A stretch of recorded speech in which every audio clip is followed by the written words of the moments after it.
RotoGrinders. Hey, it's the DFS pregame show here on RotoGrinders. I'm Jordan Cooper, aka Blender Ed, aka Blender HD. Hopefully higher than you in the GPP standings and in the leaderboards today. It wasn't yesterday. I only played a couple of lineups yesterday. We had crunch time.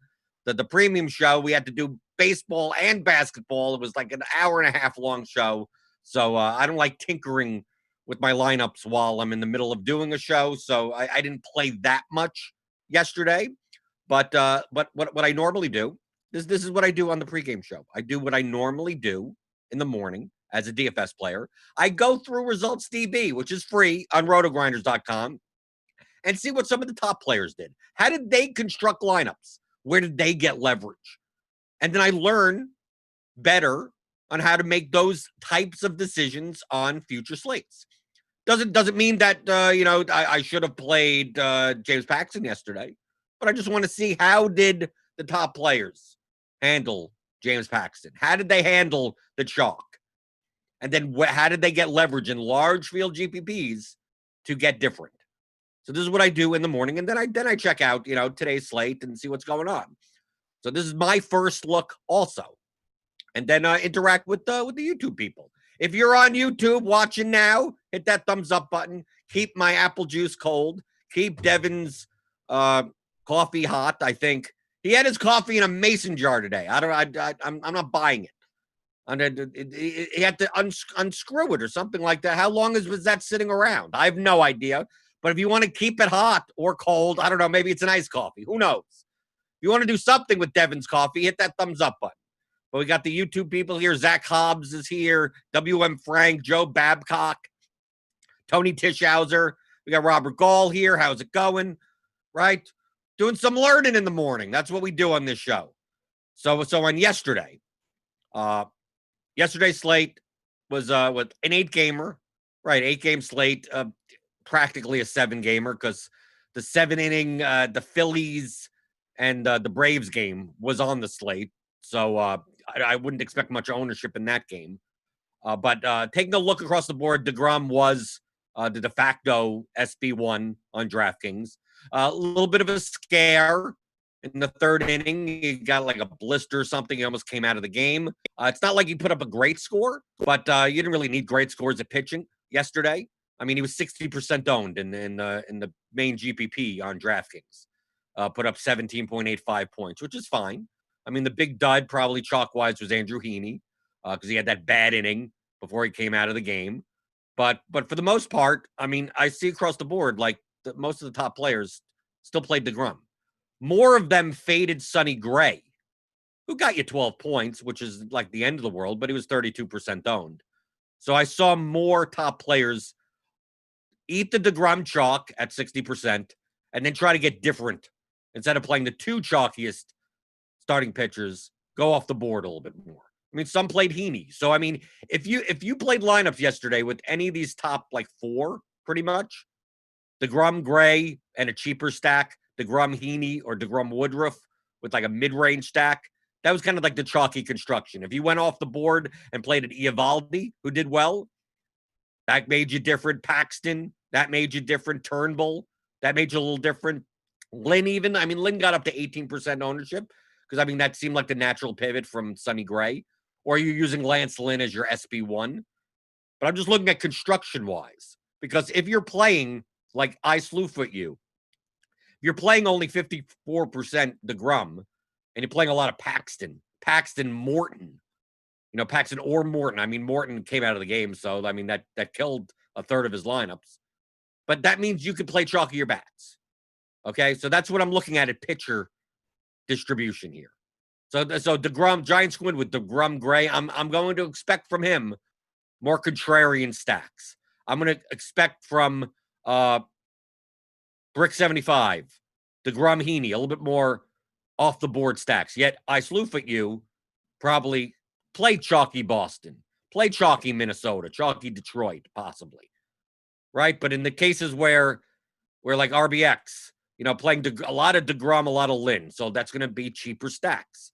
But the Lynn leverage, maybe you could play a little bit more Detroit, right? Who was kind of the de facto cheap chalk yesterday. So just looking at this, I think Paxton was a great GP play yesterday. Many of the top players did not play Paxton. 2 past starts, velocity problems. People were off of him. But at his price, if he's the old Paxton, look what he did. He struck out 11 at 3% ownership. So if you took that chance, you got rewarded. Similar for like Eovaldi against the Blue Jays in Fenway Park, 6% owned, but the Blue Jays strike out a lot. So if you took that chance, you got rewarded. Okay, don't go by the past 2 games. We saw that with Tyler Chatwood. Oh, he changed his pitch mix. He's striking out 10 a game, and then the Royals light him up. Right? We're going to see that today. We're going to see that today with Lance McCullers. Okay, Lance McCullers today. If you saw the past 2 starts, walking the moon. It doesn't seem to have it. He could easily come out and just strike out 8 guys. He could easily come out and do horrible also. But I think the recency bias on McCullers on today's slate is going to severely deflate his ownership. So that's where I'm looking to exploit that. I don't know what's going to happen today. I have no idea. But I know that McCullers will probably be lower, much lower owned because the past 2 starts were not good. So now I'm going to check out the batting stacks from these players. How did they handle the chalk? Because the chalk yesterday was with these guys, pretty much. Scope, Kepler, Crone, Verdugo. Kind of Boston, Detroit, Minnesota. We could see up here, right? Conforto was cheap. So, he was a little bit more owned than I thought he would be. Avila catcher, right? So we're seeing Minnesota, Detroit, Boston, Detroit, but what do they do? If you see across the board, a lot of lower on Scope, a lot of lower on Kepler, a lot of lower on Crone, a lot of lower on Verdugo. Bats are the most variant in all of MLB DFS. On an 8-game slate, most batters are going to get 3, 4, 5 at bats, right? Depending where they are on the order, home, road, obviously pinch hit risk, that type of thing. And it's very easy for a chalk batter to just go 0 for 4 and get 0 points. Or go 1 for 5 with a single and just get 3 points. As opposed to a pitcher, which they're going to pitch 90 pitches, 100 pitches, a couple of innings. More likely to hit their median than batters. So in GPP, most of the time, if you see on an 8-game slate that guys are going to be over 20+% owned, you're looking for opportunities to get off of them.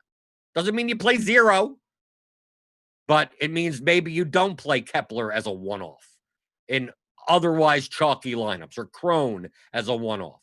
Verdugo was cheap, so I could at least get that a little. But we see at shortstop, we didn't have much to choose from. Goodrum, Bogarts, Polanco. But you could always fill them in your stacks. So you could go under on Goodrum. If you're not playing Tiger stacks, you don't necessarily have to play Scope and Goodrum, even though they probably were the best projected plays in the middle infield. But if they put up no points, you could get some utility hitting. We could go down here at shortstop. Bo Bichette ended up doing well. He was expensive. So at shortstop, Mondesi, he put up 7 points, but he did lower ownership than Goodrum, who put up 0. Scope put up 4. So if I'm looking down at cheaper second basemen and shortstops, so let's go down this list. Cheaper second baseman, Kevin Newman put up 5 points, but he cost you nothing, so you could have played him. Mike Brasso, obviously, he put up 21 points. He was 5% owned. Cheap second basemen, cheap shortstops. Nicky Lopez put up 7 points for $3K salary. You could have used him in a Royal stack. Andres Jimenez, 22 points in a Mets stack. Right? These are typically not the guys that you target in these stacks. But if you're going to play a 5-man Mets stack, why not play Andres Jimenez? If you're going to play a 5-man Royal stack, why not play Nicky Lopez instead of playing chalk Goodrum or chalk Scope or something like that? That's the mindset in lineup construction. Sure, in a stack, go for it. You can play some of them. If you play a really wacky off-the-board stack and it needs a second baseman, fine. Throw in chalk Scope. Throw in chalk Kepler or Crone at first base. But you see the top players, they don't do that. You see chalk batters, they're going to go way under.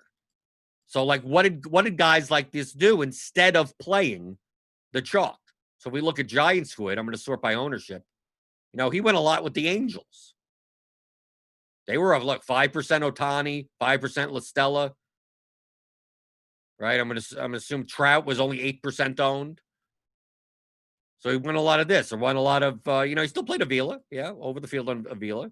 Still played some Twins, but went like Buxton instead of Kepler as much. I mean, he still played plenty of Kepler. You could see Adam Frazier at second base, right, as a one-off or something, right? I mean, we see some Pirate stacks here. How did he get different? Yeah, playing Tommy La Stella at second base instead of Scope at 5% owned. Adam Frazier at 6% owned. 11 points, 18 points. Get off the Scope chart. Not saying that Scope was a bad play, just that he was chalky at 33% owned in baseball. Ricky D at 0 Kepler. Went heavy on the Rays. Didn't pan out. I mean, he got low and Brosseau, but Renfroe got a 0. Meadows didn't make salary at 5 points. Zunino, 2 points a catcher, wasn't going to cut it. Margot, right? He just went, okay, they're under-owned against Paxton, right? Going with the fact that maybe Paxton doesn't have it. Because you could have gone either way. If you thought Paxton was dust, right? Velocity problems, he's going to get killed, then you should be playing Tampa. If you think Paxton could possibly still be the real deal, you should have been playing Paxton. To play neither seemed stupid if you're playing, 150 lineups. He played a lot of Toronto also. So how to get off the board? Detroit, Boston, Minnesota with a chalk. So how did they handle it? By not playing them as much. Yeah, still had C.J. Cron, still had Kristen Stewart, but a little of them. Brick 75. A little bit more of a portfolio strategy, a lot more Moreland, right? Kind of stack the Boston-Toronto game here. Right? Even like with bottom of the order guys, like Jackie Bradley even, or Tsui Lin. I mean, didn't do anything, but try to get different that way. I slew foot you. Right? Played more of the chalk, but you remember his pitching exposure was contrarian. So he was playing Verdugo, Devers, hit a home run. Played the Twins. Played the Red Sox. Still didn't play that much of the Tigers. It didn't have to. Without playing that much DeGrom, you had the salary. You didn't have to go down in the dumpster and pay for Tiger stacks. RBX. Mets were a cheap stack. If you were to pivot off, if you were to still play a top 2 pitcher lineup like DeGrom and Gray, and get off of the Tigers chalk, you had to go to pretty much like the Royals or the Rays or the Mets. Those were the cheaper stacks. So that's what RBX 88 did. Went with a lot of the Mets stacks. Right, we can see that right here. A lot of the Royals stacks. Right, just as I said, hey, here you go. Here's some Tampa. Right, pretty much played DeGrom, Ray, DeGrom and Sonny Gray, and then the cheap stacks that were not Tigers. We go down here, we don't even see many Tigers at all. Yeah, still had some Crone, still had 6% Scope. Down here, Romine, 6%. So he still had some, but way under the field. And JK 123 went to Tampa Bay route. Played a lot more Sal Perez, went Royals. Still played plenty of Scope. Right? Probably played Brosseau in a lot of third base lineups. Right? He played a third base Dozier, Royals, and then also some Mets. And we see some Conforto, some Smith. So similar mentality. Play the chalk pitchers, get off the cheap chalk stack. Playing the Royals, playing the Rays, playing the Mets, which is very similar to what I did yesterday also. But I didn't play the Rays. I played the Royals and the Mets, but not the Rays. But I only played 6 lineups. So we see here, this is what we learn. It doesn't mean that they picked the right team or whatever. It also doesn't mean, what can we do for today based on yesterday? No. Just thinking in terms of who will be the chalk and how do I handle it? How do I handle the chalk pitcher combination? How do I handle today? The chalk is going to be the Diamondbacks on DK. They didn't price them up for cores. So how are you going to handle the Diamondbacks today? That's going to determine your lineup construction in GPPs. Do you eat the Diamondbacks chalk? Well, then how do you make yourself different? How do you get leverage? Do you fade the Diamondbacks truck completely? Then it's like, okay, now it's a little bit easier to get leverage. Now I can kind of go wherever I want. Or in between of, I still want to play Diamondbacks, but not in a stack. How do I play one-offs and 3-mans of the Diamondbacks and still get enough leverage in the stack that I play? Those are the things that you have to think about. Same for pitching. How you handling Corbin? How you handling Gibson? How you handling Keuchel or Dustin May even? Right? Because we'll have to wait for ownership projections to come out. But how do you handle those things? How in large field GPPs versus small field GPPs? In small field GPPs, you don't need as much leverage. So maybe you can play a Diamondback stack and then get a little off the board and be fine in a 800-man GPP. In a 20,000-man GPP, how do you play the Diamondbacks? You find a 1% owned, one-off. You probably need a lot more leverage there. Or fade the Diamondbacks completely. You could do that. You could do that in small field. You could say, screw it, I'm going to fade the Diamondbacks completely. And once you fade the Diamondbacks, you probably, in a small field GPP, could do whatever you want. Like, don't even worry about ownership at that point. Like, you've already faded most of the chalk. So just like whatever you want to do, whatever pitcher's good batter combination you want to make, it's probably good enough leverage. You're fading all the chalky hitters. But if you want to play one of them, which one do you play? So going in, I'm looking at the weather report. We may have some problems in Detroit, the White Sox, Detroit, that may affect Keuchel pitching wise. I don't think you're playing Fulmer or Norris, whatever they're going to do in Detroit today. That's what I see. And then we get some yellow. I mean, obviously Roth is going to update this later in the day. Hoping the Storms just stay south of Boston. I hope they do too. It's good hitting weather. I like the Rays today. They project well.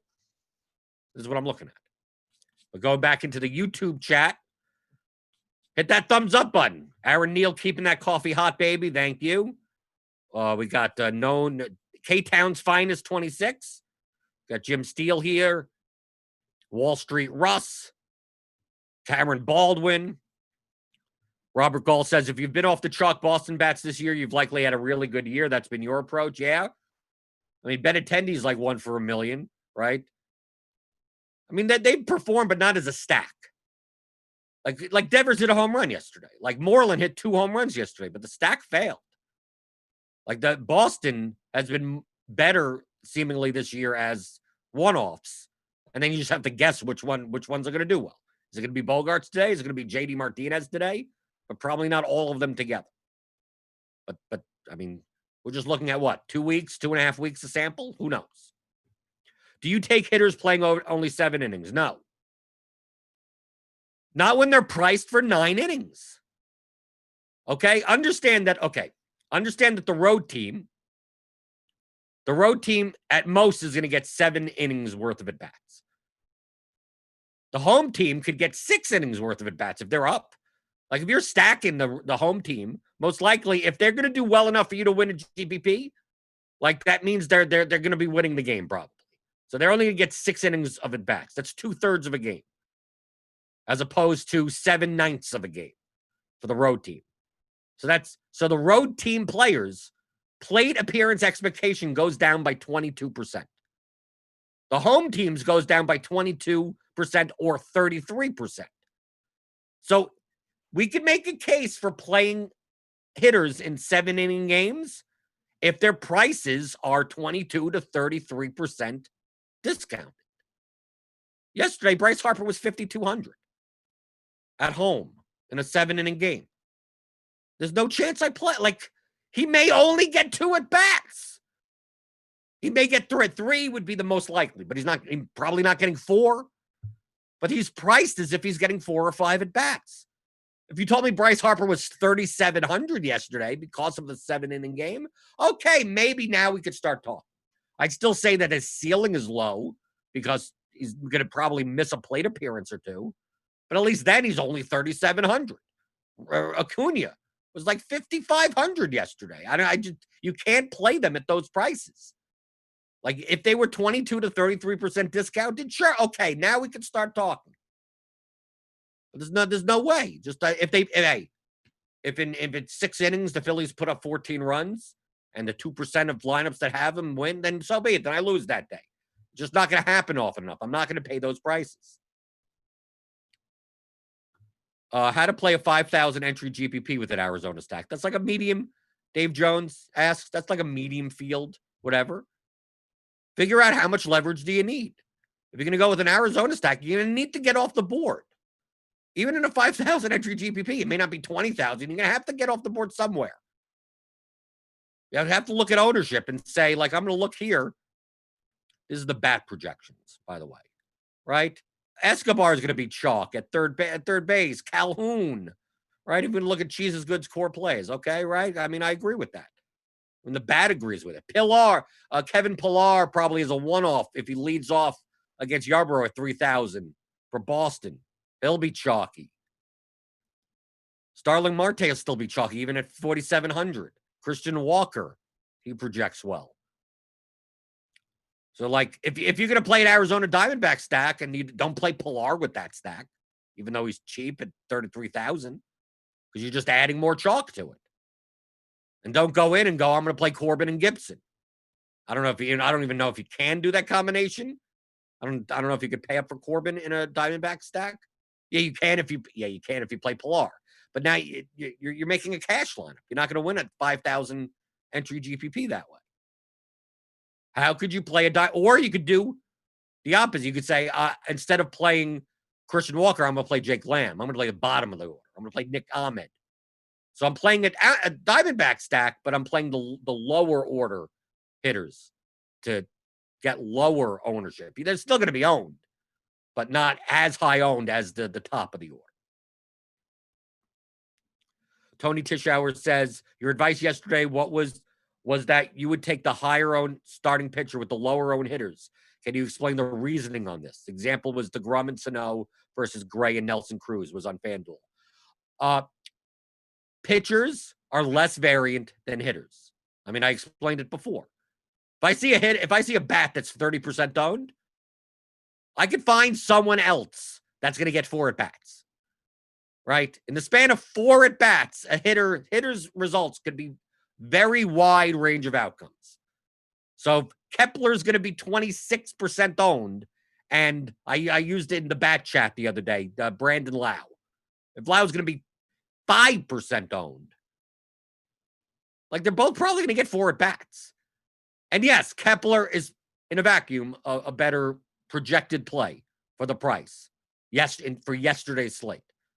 But not 5 times. I mean, they're both going to get about 4 at-bats.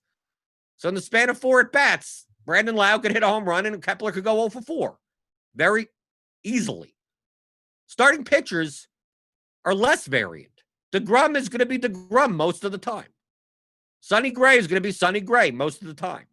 They're going to pitch 100 pitches, 80 to 100 pitches. You get a lot more of a sample size in one game. Not 4 at-bats, but 100 pitches. 5, 6 innings pitched.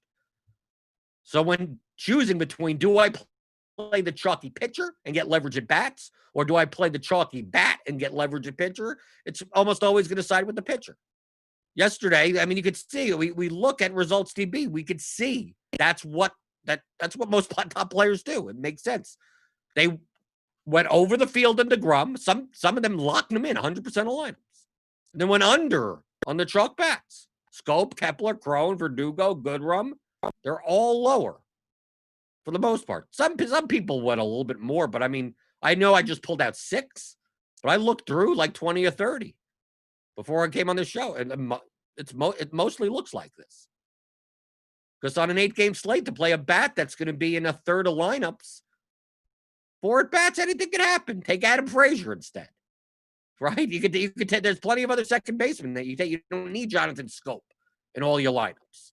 You have him in some, but you probably want to be under the field on chalk bats, and you don't mind being over the field on chalk pitchers. So that's the general concept, that pitching is going to be less variant than hitting. Hitting is going to be very variant. That's why when I see people chalk stacks, chalk hitters, that's in MLB, it's the easiest. If large field GPPs, it's so easy. I have no problem Xing out teams. There are slates where teams will be super high owned. Like I remember there was like a slate of a span of 2 or 3 games where Minnesota, where the Twins were priced a little too low, and they were chalk like 2 or 3 slates in a row. I just X'd them out. I didn't play any of them. Just literally X'd them out, and then played everything else. Well, how do you do? They project so well. It's like they're still batters. They didn't do well. All 3 slates, they failed as a stack. Individual hitters, they did okay, but the stack failed. And I didn't play any of them. Just X them out if you want. I mean, that's a more risky strategy rather than I'll take bits and pieces. Like today, if you wanted to X out the Diamondbacks, I think that's perfectly fine. Go for it. Large field GPPs, just completely X out the Diamondbacks. They're going to be the chalk. They're going to be high owned, and maybe they fail as a stack. Maybe they fail as individual. Maybe you don't need them, right? They put up 5 runs, and you just don't need them. It's not like they put up 0, but they really don't. No home runs. Highest scoring player puts up 12 points. You don't really necessarily need the stack or the individual batters. And they're all going to be 15, 20, who knows how old they're going to be. You could just X them out if you want. Or you could have them in your player pool and use them as one-offs. Okay, you could do that around contrarian stacks. Both are viable. Neither one is better than the other. It's how do you handle them?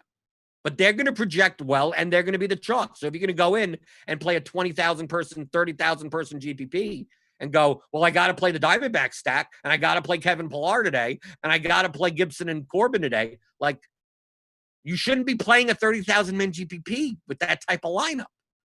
Like you're playing all the chalk. How do you get different? Wall Street Russ asks, how do you reason why you don't play much on Fanduel? Because it's hard to deal with 2 sites at once. That's a better way of putting it. When I do play on Fanduel, typically it's single entry. I'm playing 1 lineup or 2 lineups. I'm playing like a higher dollar type of GPP. And Draftkings, I'm more likely to play 100 lineups. I do it because it's hard. It's hard to manage multiple sites at once. And there have been plenty of times that I've tried to do that. I put in 100 lineups on DraftKings, 50 lineups on FanDuel, and I'm working an hour before lock, and I forget about my FanDuel lineups. I literally just forget about it. Lock comes, I'm fine with DraftKings. I entered. I have a dummy lineup train of 50 lineups and in a contest. And hopefully it min cashes or something like that. Or I switch out, I late swap if certain players didn't start on time. I just forget too often because that's going to cost me money. So if I'm going to play multiple sites, I'm going to focus on one site and then maybe play one lineup, play a $100 single entry on FanDuel. Play the whatever, 444 or something like that. Play this mid-stake, $66 contest on FanDuel. Or just don't play it at all. I prefer DraftKings. But I mean, I prefer DraftKings over the long run because I think it's a better interface and they have a better soccer product. That's where I started in DFS soccer. So I'm used to DraftKings. Just wanted to hear the process for a FanDuel. It's the same process.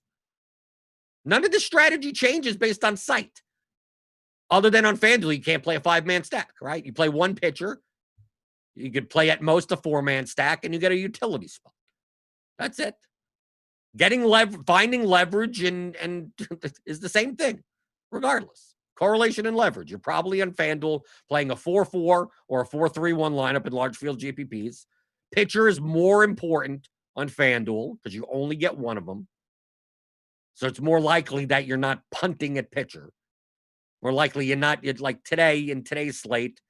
If we look at pitcher today, it's probably more likely you're going up and getting a Corbin, right? You're not gonna like I'll have a Logan Webb lineup, but you're probably not. You probably want as much strikeout upside in your lineup as possible. On DraftKings, you have to play 2 pitchers, so a lot of times you may I like my SP1, but my SP2 is that please don't get killed, right? You're playing those types of lineups. So FanDuel, you don't have to worry about that as much. Do you suggest a Colorado and Arizona stack in a $11 to $2 GPP? It's going to be how are you getting different? How are you getting different? You're playing a core stack on a chalk core slate. Would I suggest it? I wouldn't do it, but I mean, you can if you could find a way to get different. Because even at 1,200, man, $2 GPP, like you could do that if you fade the top of the order. Then okay, in an 1,100 man GPP, right? If you're going to play Ahmed, like if you're going to play a lineup, let's go through a lineup right here, a lineup preview on the side, okay? Because if you're going to go, like if I go to Arizona right here, go to their projected order, like if you're going to play Cole, Calhoun, Escobar, Marte, Walker, if you're going to look like this, if you're going to play a 5-man lineup like this, even like Vote. Let's say we put Vote in instead of Kettle Marte. Let's say we put in Vote. Like even this is going to be too short. Like this is so don't play Walker, play Lamb, right? Don't play Starling, play Kettle. It's leading off. I mean, it's kind of disjointed, right? Instead of playing Escobar, like you're kind of going up and down. Like instead of doing this, you're going to go like kind of wrap around. Ahmed. Where's Ahmed? Right here. You're playing a 7, 8, 9, 1, 2. Now you've gotten different enough for a 1,200 person contest. You're still playing Chalk Arizona, but you're not playing Escobar. You're not playing the middle of the order. You're playing kind of the wraparound. Then you could do it, but even in a large field GPP, this is still these guys are still going to be owned on Arizona. But here's a way that you could still play Arizona as a stack and get different, but you still probably have to find some leverage plays elsewhere, right? If we go to pitcher, let's say we're going to play. Can we play Corbin and Gibson even in this lineup? They're 36-67. You need cheapy guys now. So let's say you don't play Corbin and you play Keuchel instead. Okay, you got 45-33. Right, so now you're going to go and you're going to play cores again. You're going to play more cores. I don't know who would be here. Who can you afford? Even with this. Like you play Arenado. You got 36.50 left. Right, you're going to still fill it in. I mean, this could still be chalky enough. I mean, you can do it. And then you play Pilar because now you have to go to Pilar. Now you have to play Pilar for the savings in the outfield. And you have 4,300 left. I still think this is too chalky. I mean, you could do it. I think Pilar is going to be too. If he's batting first for Boston, he's going to be high owned as a 3K player. I mean, Lamb will decrease your ownership. Almed will decrease your ownership. I mean, we're not playing Escobar, but you're playing Arenado. I know he's 6,300, but I don't think he comes in at 4% owned, even at 6,300, when the Rockies have the highest team total on the slate. It's not like you're getting any leverage at the pitcher. Keuchel will probably be owned. Gibson will be owned. So you're looking here. It's like, where am I getting Where am I getting leverage? Enough. Even playing the 7, 8, 9, 1, 2. You have to find someone different than Pilar. I mean, you'd go somewhere else. But it's going to be hard to find a good projected player in the outfield at that price. You play Robbie Grossman instead? That doesn't, I mean, I'm not excited to do that. But I guess you can instead. Or play one of the Tigers, but you wouldn't play a Tiger across from Keuchel. Instead of playing Arenado, you play Jeimer Candelario there, and then you go up and you pay for Blackman and Dahl, lefty. Okay, that gets you a little bit more leverage. But I'm just viewing like how much leverage do I need for the contest that I'm in? The Diamondbacks will be chalk. That doesn't mean you have to play them. They're for a good reason. They're chalk. They're underpriced on DraftKings, and they're the road team in Coors against John Gray, who is not all that great. I get it. They could also only score 2 runs. And everyone that plays the diamond stack, poof, those lineups are dead. And you play something else. And you could beat everyone else doing it that way. You can't have a fear of missing out. I would have no problem today Xing out the Diamondbacks. Will I do that? I have no idea. I'm just looking at the slate right now. I'm less likely to play stacks. I can tell you for sure on this slate. We have a 9-game slate. I'm going to be under on the Diamondbacks. I may not play a Diamondback stack at all. I may mix them in as one-offs, 3-mans in a 5-3 type of build. But it's likely that I will be under on the Diamondbacks, and it's likely that I will be under on stacks, if not none of them. And if the Diamondbacks put up 12 runs today, then I lose. But if they do well and they're all 20% owned, it's not like, you've won. The Diamondbacks put up 14 runs and I got 5 of them. Yeah, well, so does 20% of the field. That's not going to win you the GPP. You saw that's the day you got to the minimum cash line. You got to the 2x line. Congratulations. Now it's going to depend on the rest of your lineup. Who's the other 3 guys and the 2 pitchers? If you don't get them right, you're min cash. There you go. You played the best stack and you min cash. But if you play, if the Diamondbacks fail and you play, for instance, the Astros instead or something, and the Astros are 5% owned, the Astros put up 12 runs. You don't need as high of a score because they're lower owned. The Diamondbacks bust at 20+% ownership. The score, you don't need a 220 to win in MLB in that case. If the Diamondbacks do well, you're going to need 200 plus to win because most of those points are going to be in most of the lineups. But the Diamondbacks fail, and if 5% don't stack does well, the winning score in GPP could be 155. You don't need them to put up 1 million points as long as the chalk fails and you get enough. That's the theory of GPP. That's what you do. And you're doing it on a day-by-day basis. So if it doesn't work out today, so be it. Do it the next day. That's why people ask me. It's like, well, what happens if the Diamondbacks do well? Well, then I lose. I lose most days. It's how much do I win when I win? If I'm playing large field GPPs, I'm not playing to min cash. I'm playing to come in first. So over the course of 60, 80 slates, 100 slates, 200 slates, 1,000 slates, make those decisions. And hopefully I big once every 100 slates, right? A big score, top 5 score. $5,000, $10,000, 100,000. That's what I'm playing for in the large field GPPs. Not to how often can I get 1.5x? You're not going to get it often enough. Ice cold apple juice. Let's don't. Gabriel Lazaro, I have no idea what you're saying. Ice cold apple juice. Let's don't intro. Is he trying to? Is he speaking Latin? Is he speaking Latin? Is he speaking in tongues at me? I'm that thumbs up button, right, for the cold apple juice. Jim Steele asks, what stack do you run the most, 5-3, or do you like 5-man and 3 one-offs in a large field? Both. It depends.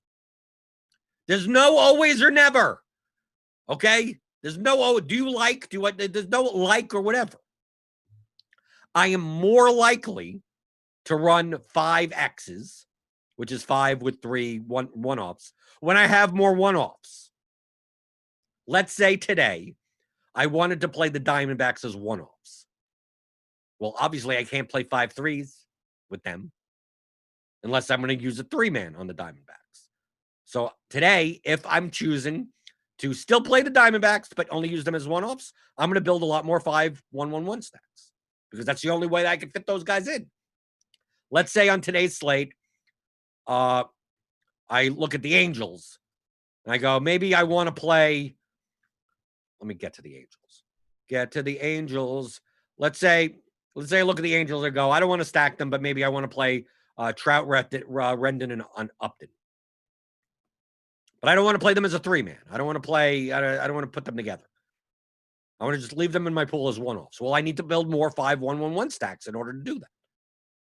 There's some slates where I don't find one-offs at all. I'm like, I want to avoid games completely. May not be today's slate. But maybe I look at a game and I look at Seattle, Texas, and go, I don't want any of the game. And I look at another game and I don't want any of the game. And it turns out I'm only playing like 4 games. Like in all the batters in the other games, I'm just not playing any of them. Well, then I'm more likely to play 5-3s because I don't have the one-offs from games. I can't play a one-off Trout if I'm building all 5-3s unless I have 2 other Angels in my player pool. So that's what guides me on how much 5-3 versus 5-1-1-1. Am I playing one-offs on teams that I'm not stacking? Sometimes there's value. Maybe I'm not stacking the Red Sox today. Maybe I'm not. So So I go to the Red Sox. I go, okay, I don't think I want to stack the Red Sox today, but as one-offs, they project not horribly, right? Bogart's in a shortstop position, maybe needed. Maybe Martinez goes, JD Martinez goes under-owned. I don't know. I may take a look at this and go, I may not want to stack, but I may want to play some. Well, then I need to make more 5X lineups, because if I'm not stacking them, the only way that puzzle works together is if I have 5-1-1-1. If I set my stacks to 100% 5-3 up here, and I leave in a Mike Trout as a one-off, he's going to be in 0% of lineups. It can't make a 5-3 lineup with only one guy from a team. So that to me, that's what guides me. It's not I look at the slate, it's better for 4-2-1 slacks. No. It all depends on what player pool I'm going with. Because I exclude everyone to begin with, and then I just bring in the players that I want to play. Zachary Ingber asks, how would you approach the stacked exposures tonight on Fanduel compared to Draftkings? Without the 5-man, do you use 4-4, 4X, 4-3? The bigger the slate, the more you should stack. The smaller the slate, the less important correlation is. The larger the slate, the more important correlation is. The smaller the slate, the less important correlation is. The more games that there are, there's more likelihood that one team explodes for a lot of runs. And the correlation will give you more points because of it. So on FanDuel, on a 9-game slate, you're running 4-4 or 4-3-1. That's it. You're done. It's the highest win percentage. So I mean, that's slate after slate after slate. Yes, you will see other lineup constructions win, but they won't win as often and won't win as much compared to the field as 4-4 or 4-3-1 until the field stacks more. We could start talking. It's 2020 already, and the field still does not stack enough. If we got to the point 5 years from now that on DraftKings, everyone's stacking 5-man, like everyone, then we could start talking about, okay, maybe you don't stack, just that's how you get your leverage, right? It's more likely that 4-3-1 may work better, but until then, people don't use correlation enough. They should be, especially in large field GPPs. So on FanDuel, none of this changes. DK, FanDuel, none of the game theory of DFS changes based on site. It doesn't even change based on sport. It's the same regardless. Larger slates, more correlation. Shorter slates, less correlation that you need, only because there's less options. On a 3-game slate, there's only so much correlation that you could have. And then the correlation is going to be owned. I'm going to stack this team. Well, there's only 6 teams to choose from. Everyone that's stacking that team is probably playing that lineup. So now you can get off the board and do 3-3-2s and 2-1-1. You could one-off, and go pitter-patter and play a batter against your pitcher. But you're doing that to gain leverage. You're not doing it. The correlation would be better, but on a 3-game slate, the likelihood of one of the 6 teams going off is less likely than the slate with 18 teams on. There's just more teams that could go off. How much do you typically limit your player pool in a slate like today? Heavily. I mean, heavily. Bad or what? Like, here's an example. I'll do it very quickly.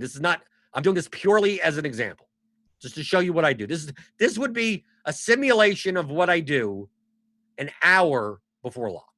Okay? I exclude everyone. Literally everyone. And I go to the excluded tab. I go, what pitchers do I want to play? I'm not saying I'm playing these. I'm not saying I'm playing any of these guys. I'm just doing this as an example. Let's say, okay, McCullers, May, Corbin, Gibson, Matz. Let's just whatever. 5 pitchers. There you go. That's all in my player pool. That's it. Everyone else, not in my player pool. I go to hitter. I go get rid of this, and I go, okay, well, I'm playing Matz, so I'm not going to play Washington. I'm playing Corbin, so I'm not going to play the Mets. To go here. Well, did I take Keuchel? Maybe I didn't take Keuchel, but maybe this game gets rained out, so you don't have to worry about that. So I go to Tampa. I go, okay, I want to stack the hell out of Tampa, right? I don't mind the order. I don't mind the outfielders right over here. I go, yum. Give me them. So I got them in my player pool. I got Boston. I don't want to play them as a stack, but I still want Pilar. I'll take in my player pool. I'll take maybe a Chavis. Maybe I'll just do it for as an example. Chavis and a Bogarts. Give me 3 of them. Okay. Then I go to the next. I'll get a next. Let's see. Minnesota. Do I want to stack them? I don't think so. But maybe I play Kepler, Polanco, Rosario. Put them in my pool. Milwaukee. I think they're going to be low owned. Maybe I want to play them as a stack. Just using this as an example. Go to their order. They're playing at home. Not a big fan of using Orlando Arcia at the bottom. Maybe I don't use Orlando Arcia at the bottom. So I'm just going to take the top. We got a second baseman. He could play third. Narvaez. So maybe I leave off Arcia. And I just go, okay, I'll take Milwaukee, but I'm not going to take Arcia. Then I go to Arizona. I'm like, okay, I'm not going to stack them, but I'm going to put them in my player pool. There you go. Okay. Take Colorado. Maybe I take Story and Arenado at those types of positions as one-offs. I go here. I go to Texas. Maybe I want to stack Texas, right?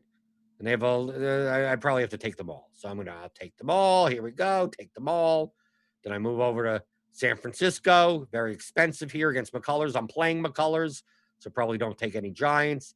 See the Houston. Do I play them as a stack? I don't know. Take a look at the lineup. If Kyle Tucker leads off, I don't mind.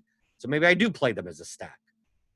I mean, they don't project all that well, but they'll probably be lower owned. So, okay, I want to eat them. Yum, all 9 of them. Then I go here. I go to the Dodgers. Maybe I take Jock Peterson one off. Maybe I take a Bellinger one off and a Muncy one off. Do something like that. Go to L.A., take Trout, take Rendon, take Upton as one-offs, and there you go. I have 63 players in my player pool. That's what I would do an hour before lock. Doesn't mean I'm going to – this is just for an example. Then I'm going to also go to the positions, right? I'm going to click all. Now I need to see whether or not I have positional. Okay, I got how many players of each type position are in my pool.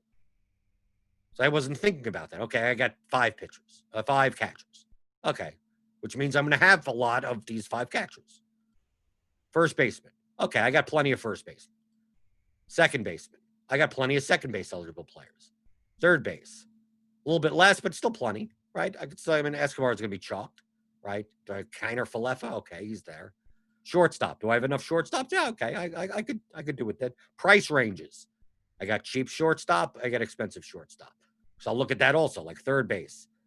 Expensive third base, cheap third base. Okay.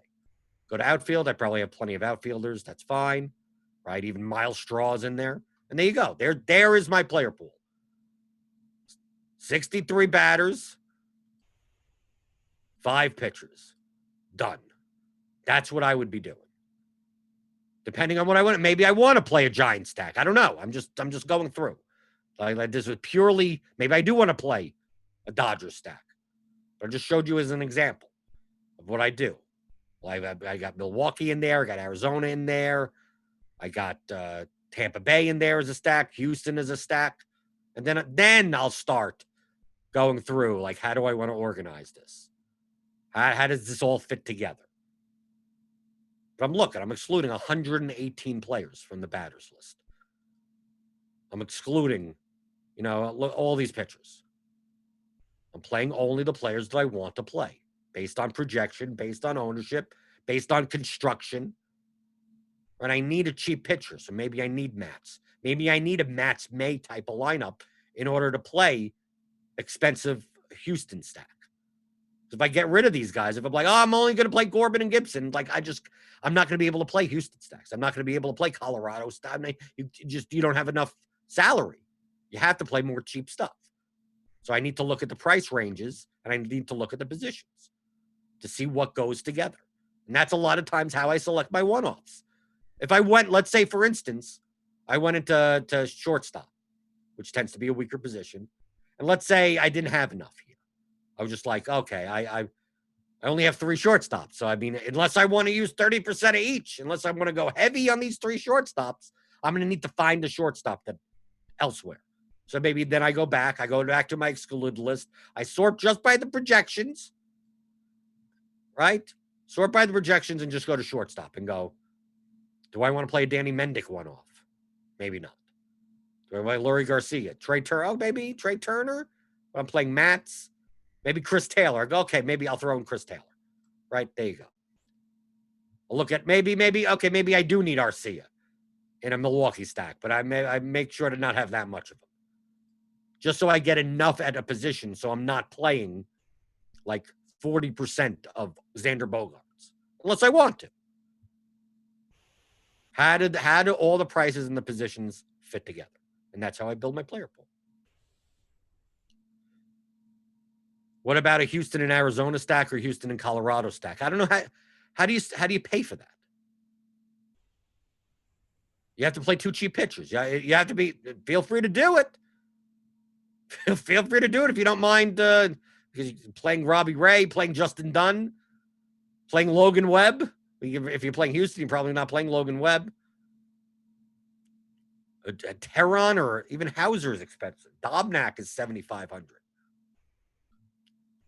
You have to think in terms of, I'd love to play the Astros and the Rockies today. Well, how do you build that? What pitchers are you playing? Unless you're fine. I mean, take a look at that. Let's say we do play Houston and Colorado. I mean, Colorado is absurdly expensive. So let's say Houston's the main stack, and you're playing Kyle Tucker. I don't see how I mean, if you're going to play Houston and Colorado, you're going to have to make a choice between Bregman and Arenado. You're probably going to side with Arenado. So you go Altuve. You go what? Brantley?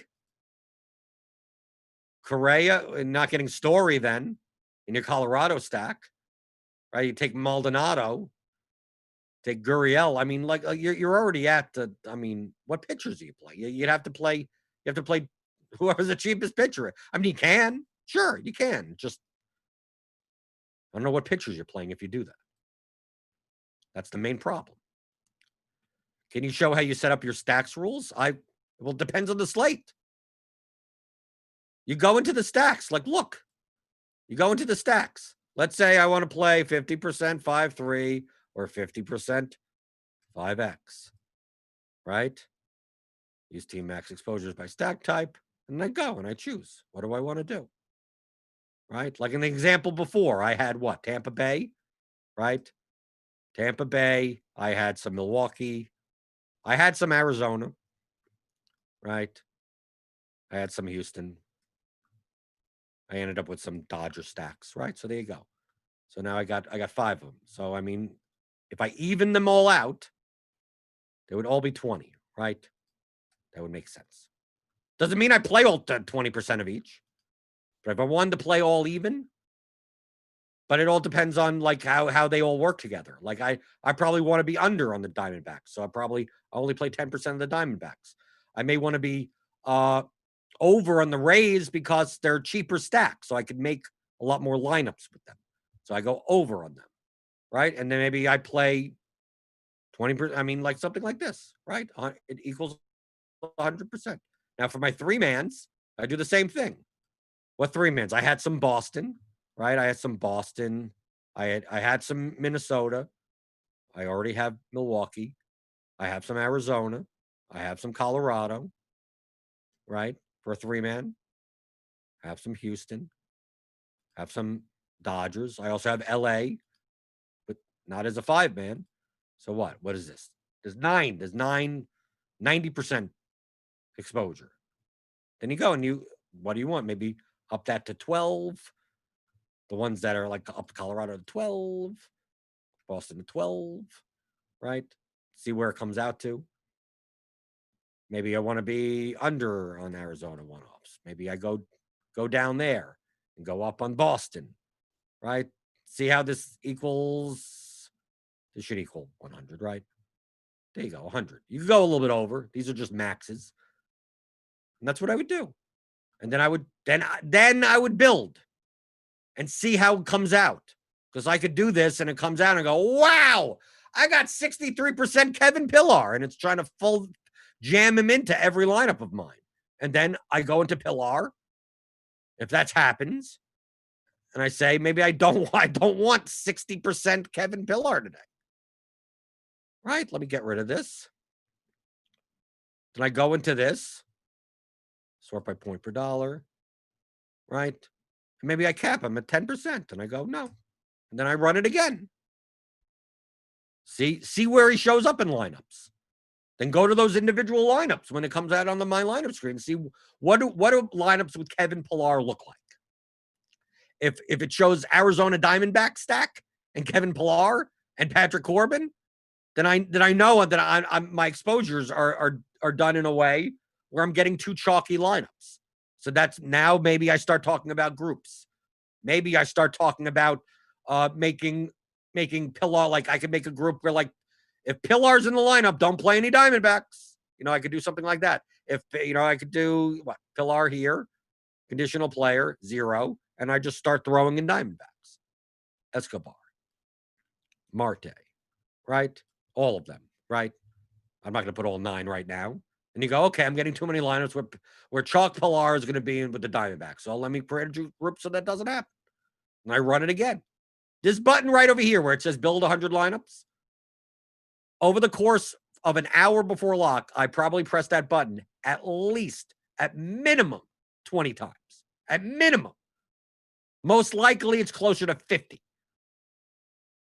And this is me. I'm used to lineup HQ. I'm used to setting everything. I'm not making all these exposures right now.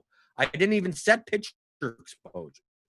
I just set my player pool like I did before. Let's see what it looks like. Am I getting too much of something? Am I trying to build lineups that are impossible to build? Or am I building lineups that are just too easy to build? If I'm getting Mike Trout, if I'm getting Arenado, if I'm getting a lot of expensive 6K players and as one-offs in a lot of my lineups, it means because I'm playing a lot of cheap stacks. So that's a sign for me to either lower my exposure on the cheap stacks, or I could accept it. I go, okay, I guess I'm playing 32% Mike Trout today. Or I'm going to lower my exposure on the cheap stacks. So if I lower my exposure on the cheap stacks, that means the expensive one-offs, those will come down also, naturally. I'll raise my exposure on the expensive stacks. And that will also raise the exposure on the cheap one-offs. They all go hand in hand. You only have 50K to spend. Now, it works with pitcher as well.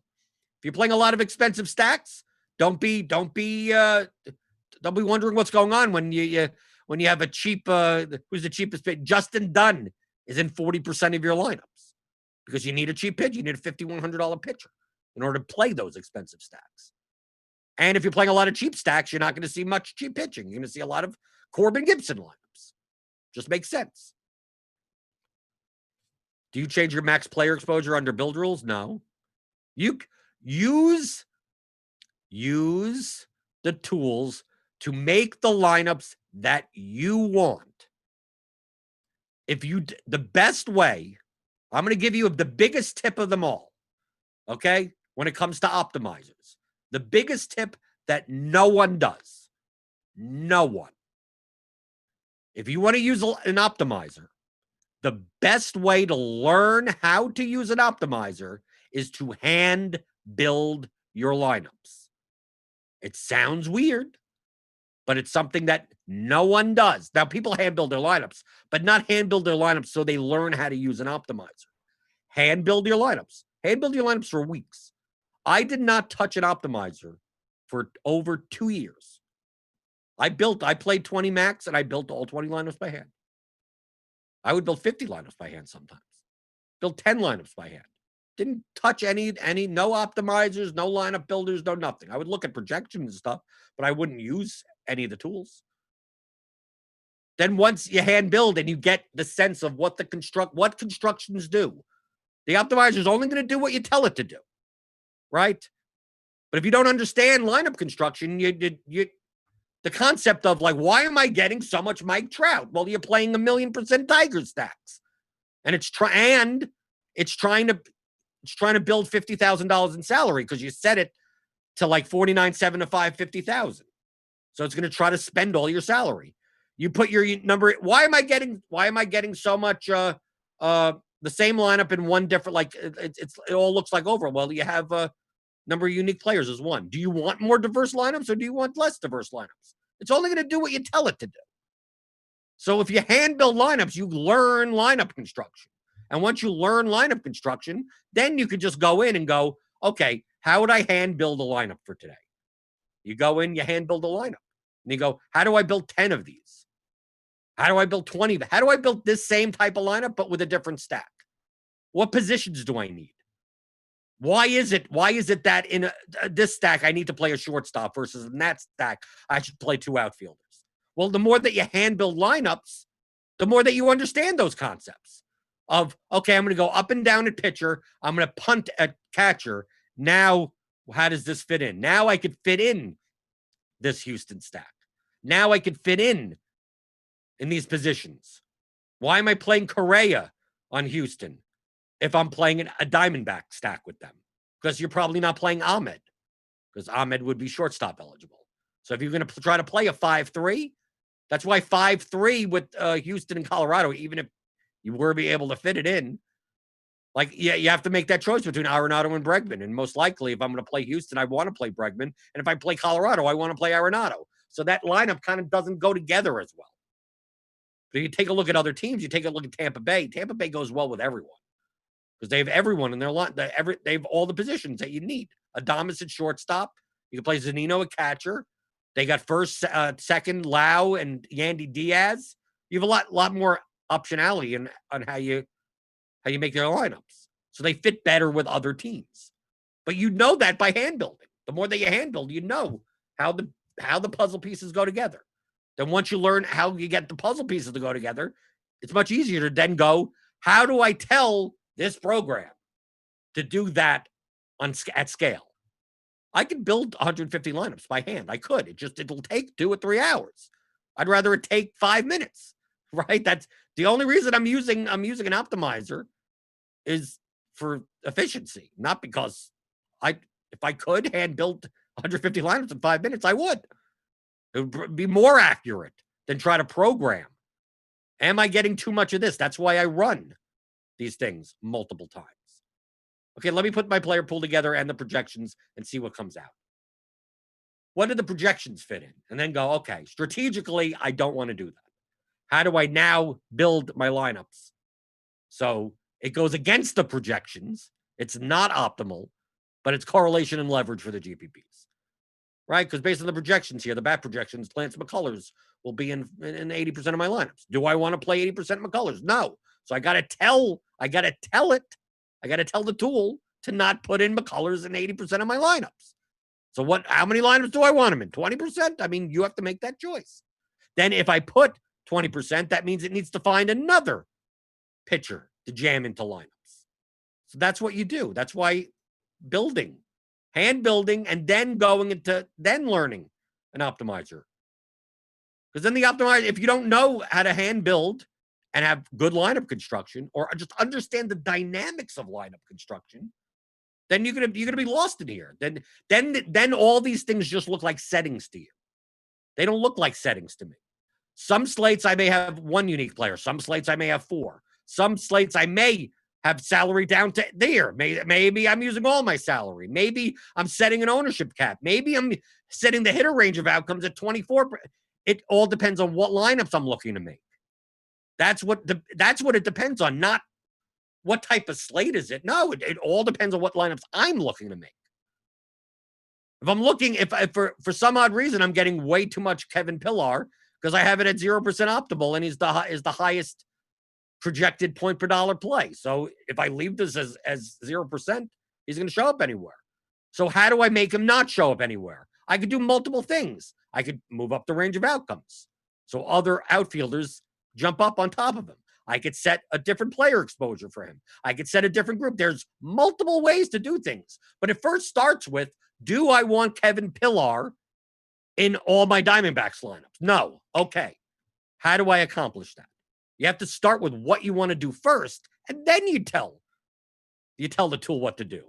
Most people don't they don't understand proper lineup construction, any of the dynamics, or any of the strategy of DFS whatsoever. Then they go in the tool and they go, okay, let me go in.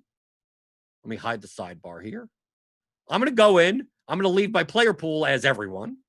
I'm going to set right? Oh, maybe 20 of this, and maybe I want to make sure I have 30% of that.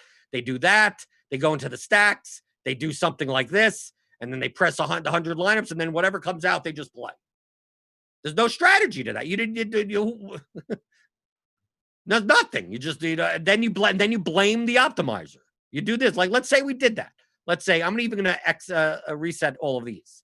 Okay, 100 and then back to 0, 100 back to 0. So let's say someone goes in. They're like, okay, I'm going to build 100% 5-3 stacks because that's what they tell me to play. Right? I'm going to go here. I want Arizona. Everyone's saying to play Arizona, so I want 30% Arizona stacks. Jordan loves Tampa Bay, so I'm going to take 30% Tampa Bay stacks.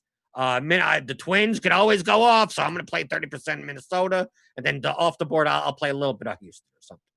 They'll put 20 in there or something. I mean, they'll just bare base 18. Who knows, right? 5-3. They made like here. I want to make sure to play 30% Corbin and not play more than 20% McCullers. And these are the only things that they've done. They go to build rules. They've set the defaults, right? So they're building 100 lineups with unique players 1, all of this, 49, 8. And then they're just doing this. Now I'm just pressing 100, right? So let's see what comes out. Let's see what happens.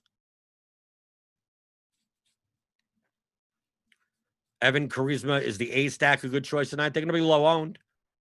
They're going to be expensive. So then here we go. So look at all the Diamondbacks that come up, right? They look at this. Here's 100 lineups, right?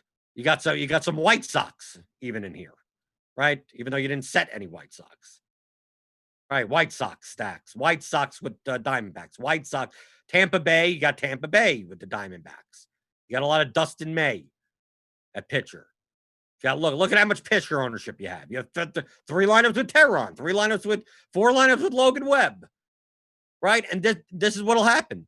People will take this and they'll export it. They go, I made my stacks. I left everyone in my pool. And then Steven Matz gets destroyed. Robbie Ray. Look, Robbie Ray's in here. Robbie Ray gets destroyed.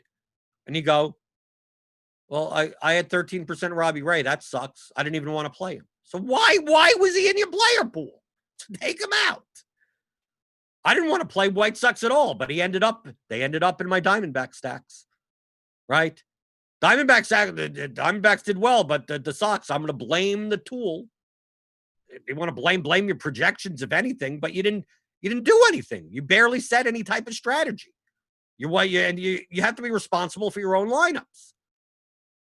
Right? You get tons of Diamondbacks, White Sox. Tons of Diamondbacks, White Sox. Twins, and I mean, not very diverse player pool. A player expo, because you wanted so much Diamondback stacks and Twin stacks and Rays stacks. So they do this and upload it. And then wonder why they didn't win. You asked someone, you look at their exposures. Let's say I look through here and I go, why'd you have 22% Byron Buxton at the bottom of the lineup? You'd ask them. I'd ask them, why'd you have 22%? And they'd go, I don't know. Like, if you don't know, then you did something wrong. You should have a reason for every one of your exposures, every one of your lineups. Why'd you play 2% Michael Fulmer? I don't know. It fit. I mean, so what's your strategy? You can't just go in and just whatever, make a couple of sets. Like, you have to come up with a strategy first and then tell Lineup HQ how to build the lineups you want to build. Because I've in my head, I've already hand built the lineups. In my head, I've already done it. I've already built my Tampa Bay, Houston lineups with Keuchel and Gibson or something, so I could get Bregman in. I've already built them in my head. I'm just so used to doing it because I've hand built for so long. So there's my rant. I know we've gone long, but I wanted to get that rant in.